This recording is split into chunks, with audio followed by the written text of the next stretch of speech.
Kabilang po sa mga labis na naapektuhan ng magnitude 6.1 na lindol kahapon ang Pampanga. At isa sa mga napinsala ang Porac Church. Naroon ang kasama nating si Ivan Mayrina, live. Ivan. Yes, magandang umaga, Rhea. Itong imahe na inyong nakikita sa aking likuran, ito marahil ang isa sa pinakamalinaw na paglalarawan ng lawak at tindi ng pinsalang idinulot ng lindol pasado alas 5 kahapon. Nandito nga tayo sa St. Catherine of Alexandria Parish Church, dito mismo sa poblasyon ng Porac, Pampanga. At ito nga, Rhea, nakikita ninyo, matindi ang pinsalang tinamo ng kampanaryo ng simbahan. 1867 nang itayo ang simbahang ito, pero na-restore noong 2004. Mamaya, Rhea, ipapakita natin ang extent, yung lawak at hindi ng pinsalang tinamo ng simbahan. Pero bago yan, kausapin muna natin, magpakwento tayo bahagya kay Ate Loida Gutierrez, isa sa mga caretaker dito sa simbahan. Sa salitang Kapampangan, Rhea, ang sinabi sa atin ng mga residente kanina, parang ipinapaspas, ang paspas sa salitang Kapampangan, parang iwinawas-iwas daw sila. Pero Ate Loida, pakikwento mo nga, pasado alas 5 kahapon nung magkalindol, ano ang inyong naramdaman at inyong nakita? Nasa kumbento po ako, nanood po ng TV.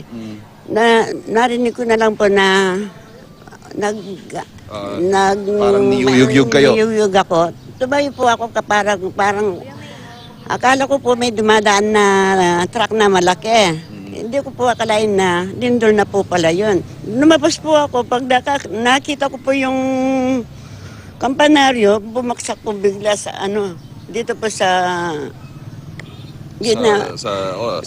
Naalala ko po yung mga kasama ko, akala ko po nasa loob na daganan.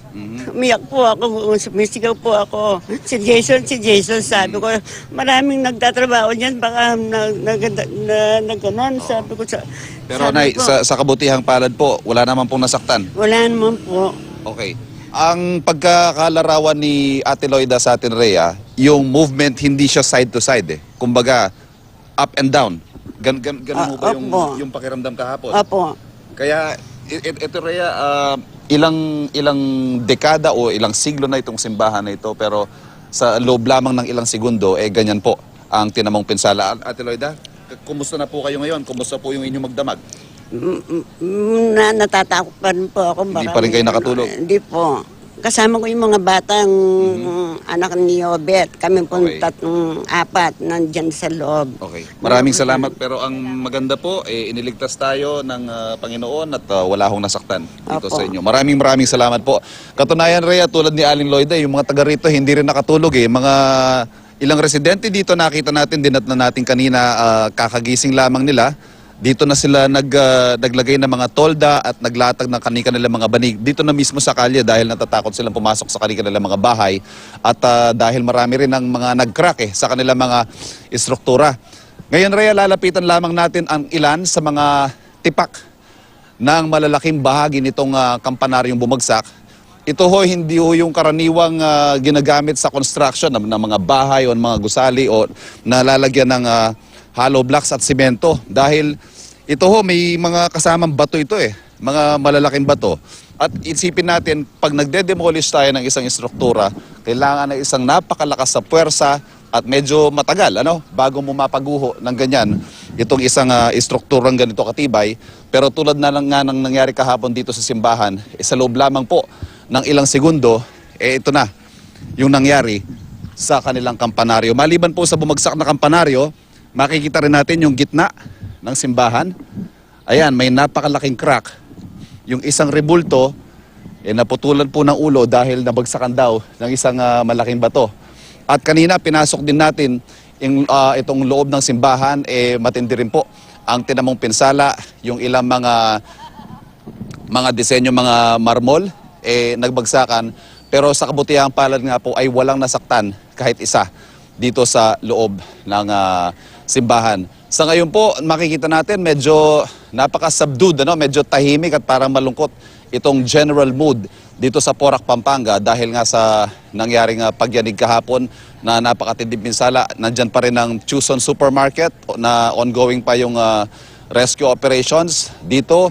yung mga residente, ang kanilang mga tahanan ng inaalala nila. At ngayong umaga nga, the morning after ika nga ng pagyanig kahapon, ay tumatambad pa rin ang ilan pang mga pinsala na idinulot ng pagguho kahapon.